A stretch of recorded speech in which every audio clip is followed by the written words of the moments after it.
বাংলায় বাংলা সাহিত্যে একটি বিখ্যাত জীবনী মানে চৈতন্যদেবকে কেন্দ্র করে অনেকগুলো বিখ্যাত জীবনী রচিত হয়েছে। তার মধ্যে একটি বিখ্যাত জীবনী হচ্ছে চৈতন্য চরিতামৃত, এবং আরও একটি হচ্ছে বৃন্দাবন দাসের চৈতন্য ভাগবত। চৈতন্য চরিতামৃত কৃষ্ণদাস কবিরাজের লেখা। তা এই বইটি লিখেছেন কৃষ্ণদাস কবিরাজ। চৈতন্যকে তিনি কিন্তু সামনে থেকে দেখেননি।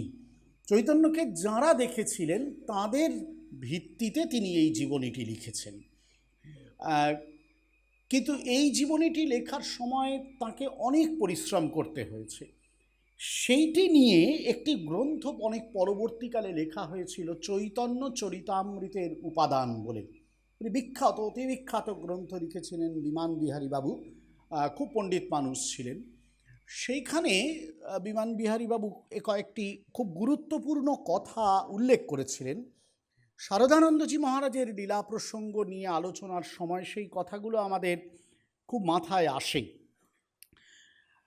জি.কে. চেস্টারটন তিনি সেন্ট ফ্রান্সিস অব আসিসির জীবন বৃত্তান্ত আলোচনা করেছেন। সেই আলোচনায় তিনি বলছেন যে সেন্ট ফ্রান্সিসকে তিনটে বিভিন্ন রূপে দেখার চেষ্টা করা যেতে পারে।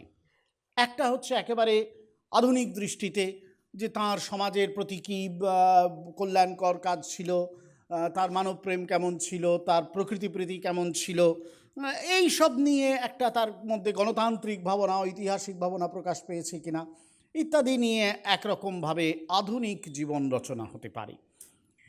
আরেকটা হতে পারে যে ফ্রান্সিসের যে ধর্মমত, তাকে যারা নির্বিচারে বিশ্বাস করেছেন, কোনো যুক্তিতর্ক তোলেননি, তাঁদের ভিত্তিতে, তাঁদের সেই নির্বিচার গৃহীত মতকে ভিত্তি করে একটা সেন্ট ফ্রান্সিসের জীবনী লেখা হতে পারে।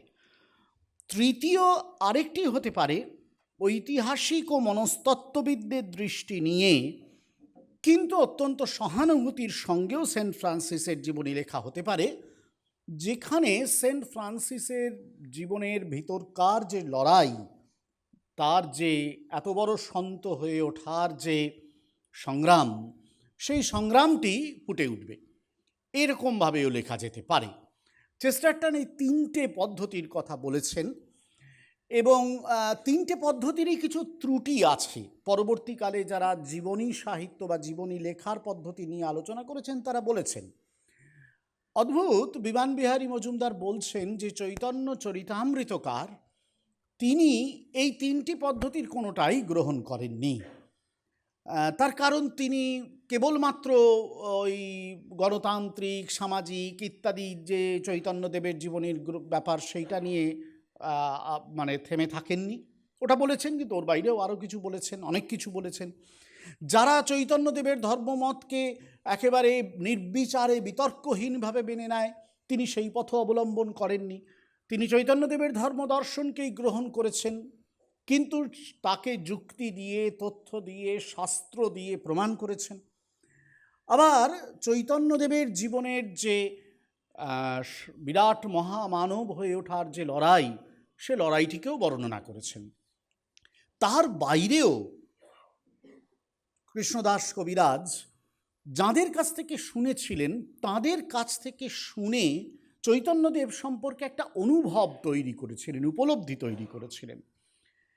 এই যে তিনটে মতের সমন্বয়, চেস্টারটন যে তিনটে মত বললেন, সে তিনটে মতকে মেলানো, আবার একটি নিজের মতন আরেকটি ধারাকে নিয়ে আসা, এইটা নিয়ে কিন্তু লীলা প্রসঙ্গ এই চৈতন্য চরিতামৃত গ্রন্থ রচিত হয়েছে। এখন এটি সেই কারণেই বিমান বিহারী বাবুর মত যে এটি বাংলা সাহিত্যে কেন, শুধু বিশ্ব সাহিত্যেও একটি ব্যতিক্রমী জীবনী গ্রন্থ।